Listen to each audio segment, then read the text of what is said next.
Faire des stocks de dizaines de kilos de pâtes, de riz, de sucre et d'œufs pour tenir le temps de l'épidémie, personnellement, je trouve déjà ça disproportionné. Mais j'arrive à l'envisager.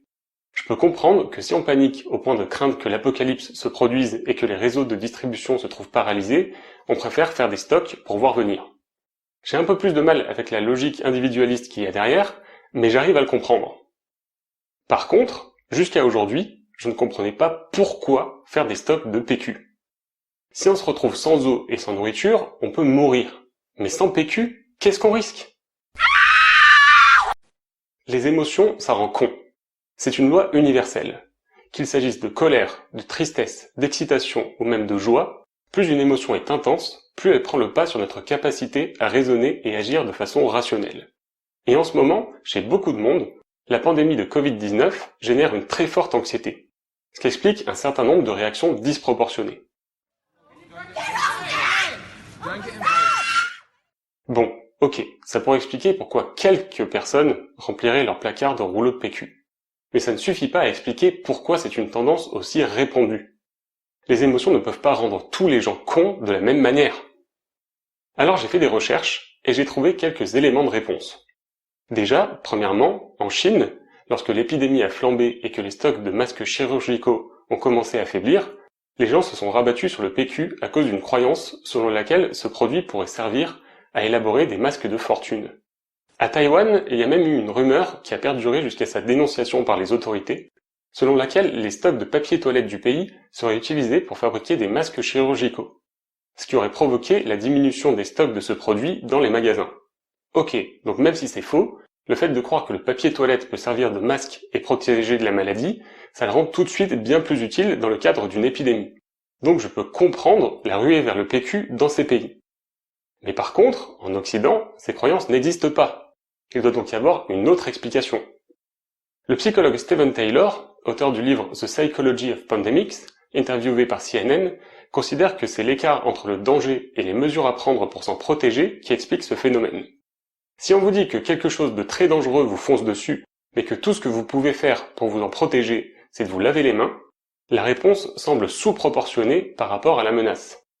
Quelque chose dans notre esprit nous fait croire qu'un grand danger implique forcément de grandes précautions. Ne l'oublie pas, un grand pouvoir implique de grandes responsabilités. Et c'est d'autant plus vrai si vous vous sentez largué par rapport à votre compréhension de la maladie. Si vous ignorez comment le virus fonctionne, se transmet, les risques que vous encourez, voire si vous avez le sentiment de ne pas pouvoir faire confiance aux autorités pour vous donner des informations fiables ou pour gérer la crise, vous allez imaginer le pire. Et donc recourir à des solutions extrêmes pour vous y préparer.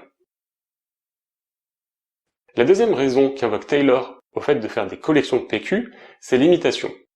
Quand tout ce qu'on voit partout à la télé, sur internet et quand on va faire ses courses, ce sont des rayons vides et des gens qui remplissent leur caddie, la partie instinctive de notre cerveau se met à vouloir faire pareil. Si ça vous intéresse, Mehdi Moussaïd, de la chaîne Fulloscopy, a fait une vidéo très intéressante sur le sujet. Que j'adore, qui s'appelle Stanley Milgram. C'était un psychologue social dans les années 60-70. Il faisait toujours des trucs un peu bizarres, un peu décalés par rapport aux autres chercheurs. Et une fois, il a fait une expérience de contagion sociale. Il a demandé à un groupe de personnes de se placer dans la rue et de fixer un point dans le ciel sans bouger. Et Milgram, il était caché à côté et il mesurait le nombre de personnes qui s'arrêtaient à leur tour pour regarder dans le ciel dans la même direction. Une sorte de contagion du regard ou de l'attention, si vous voulez. L'imitation, c'était très utile à l'époque de l'homme des cavernes.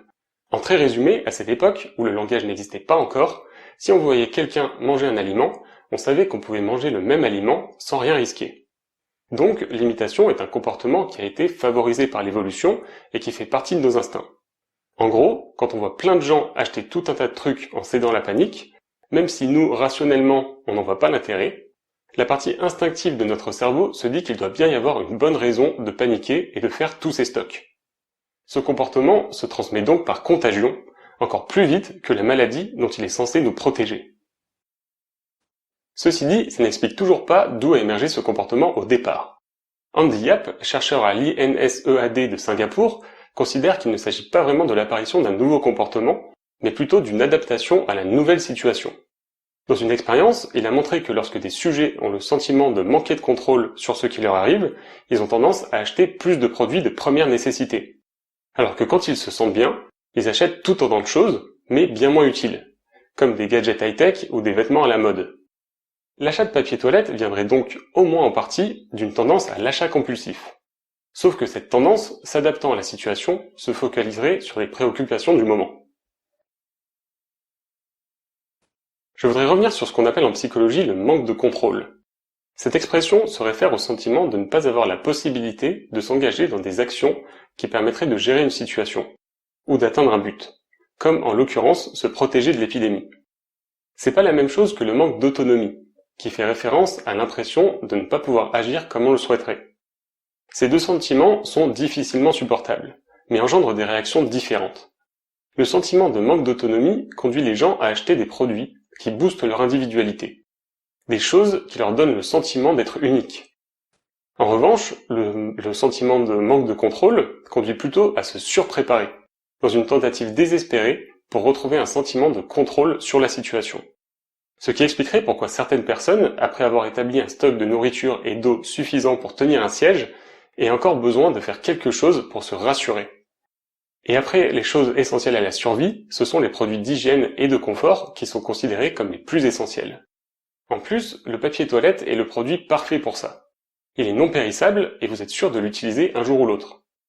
En fait, certaines personnes ont besoin de faire des stocks de PQ pour pouvoir enfin cesser d'être anxieux à cause de l'épidémie.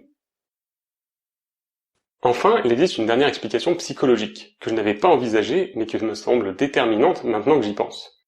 Je suis tombé sur un article qui m'a permis de remarquer que si les gens se sont jetés sur le PQ, ils ont en revanche moins dévalisé les stocks de mouchoirs ou d'essuie-tout. Ce qui veut dire que c'est assez ciblé. Il leur faut absolument du papier toilette.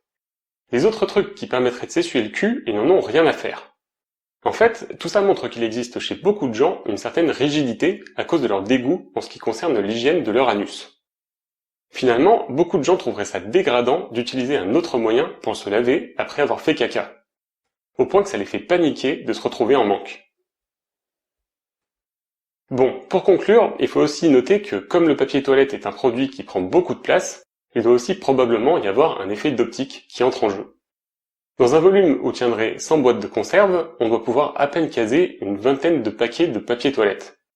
Donc, il est possible que le fait que les rayons de PQ se vident plus vite que les autres, non seulement ça nous conduise à surestimer la tendance des gens à se jeter sur ce produit, mais aussi que ça amplifie les facteurs dont j'ai parlé dans cette vidéo, en rendant plus vive la crainte des consommateurs de manquer de ce produit.